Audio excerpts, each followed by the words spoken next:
যৌন শিক্ষার ক্লাস। বিদ্যালয়ের পাঠ্যক্রমে সেক্স এডুকেশন মাধ্যমিক স্তরের পড়াশোনায় যুক্ত করার পক্ষে জোরালো সওয়াল ত্রিপুরার মুখ্যমন্ত্রী মানিক সাহার।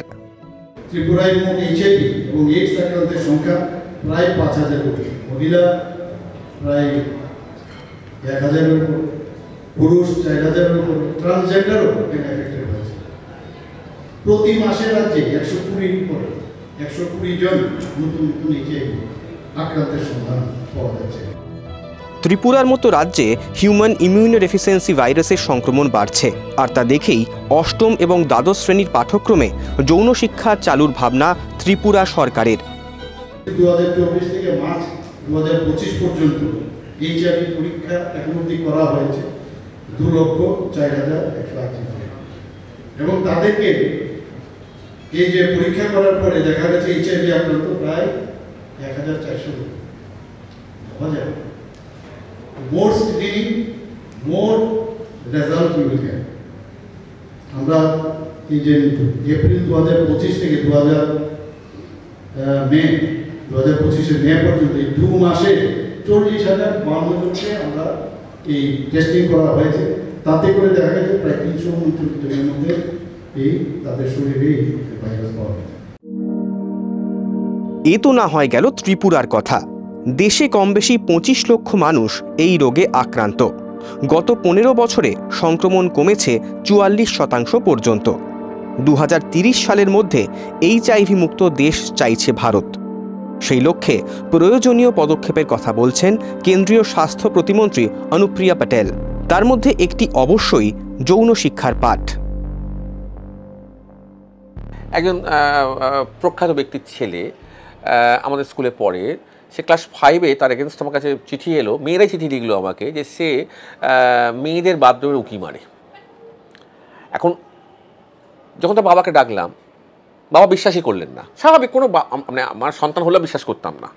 হ্যাঁ, তো তাকে আমরা বললাম যে আপনি একটু কনসাল্ট করুন উইথ দ্য কাউন্সিলার। আমরা তাকে কাউন্সিলিং করলাম।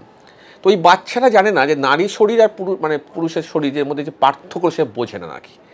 এখন এই যে পার্থক্য বোঝানো, আর এই এখন যেমন আগেকার দিনে আমাদের মেয়েদের যে সমস্ত শারীরবৃত্তীয় পরিবর্তনগুলো, ছেলেদের শারীরবৃত্তীয় পরিবর্তনগুলো একটা 13 বছর বয়সের পরে আসতো। আপনি যদি লক্ষ্য করে দেখেন, বা আমরা যেটা এক্সপিরিয়েন্স করছি দিনের পর দিন, সেখানে এখন নিচু ক্লাস থেকে চলে আসছে। 5-6-এর মেয়েদের মধ্যে এই ফিজিক্যাল চেঞ্জটা চলে আসছে।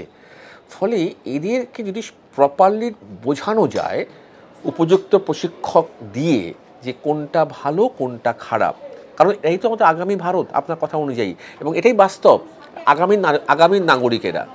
তো যদি আগামী নাগরিক সমাজকে সুস্থ সুন্দর করে গড়ে তুলতে চাই আমরা, তাহলে অবশ্যই উপযুক্ত প্রশিক্ষক দিয়ে খুব সংযত আকারে যৌন শিক্ষার প্রয়োজনীয়তা আছে।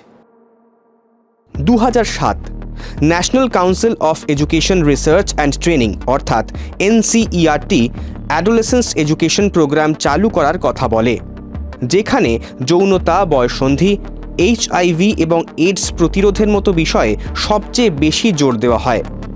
প্রয়োজনীয় হলেও দেশ জুড়ে এই পাঠ্যক্রম চালু করা সম্ভব হয়নি, কারণ রক্ষণশীলদের আপত্তি, অভিভাবকদের একাংশের অনীহা এবং রাজনৈতিক দলের স্বার্থ।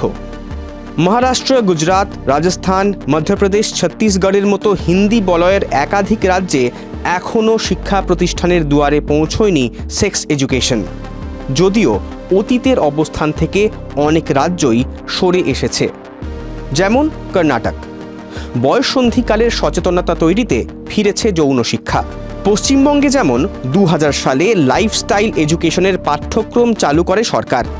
মাধ্যমিক স্তরে বয়ঃসন্ধি, প্রজনন, নিরাপদ যৌনতা এবং HIV এবং এইডসের মতো বিষয়কে পাঠ্যক্রমে নিয়ে আসে সরকার।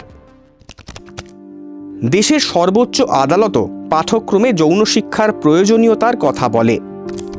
২০২০ সালে জাতীয় শিক্ষানীতি তৈরি করে কেন্দ্র। সেখানে সরাসরি যৌন শিক্ষার উল্লেখ না করলেও সামগ্রিকভাবে সচেতনতার কথা বলা হয়। বেশি করে অগ্রাধিকার দেওয়া হয় নীতি নৈতিকতার প্রশ্নে। সম্মতি, নিগ্রহ, মহিলাদের সম্মানের কথা বলা হলেও তুলনায় কম জোর দেওয়া হয় পরিবার পরিকল্পনা, যৌনবাহিত রোগ প্রতিরোধের মতো বিষয়কে। এমনকি ডিজিটাল নিরাপত্তার বিষয়কেও পর্যাপ্ত গুরুত্ব দিয়ে দেখা হয়নি।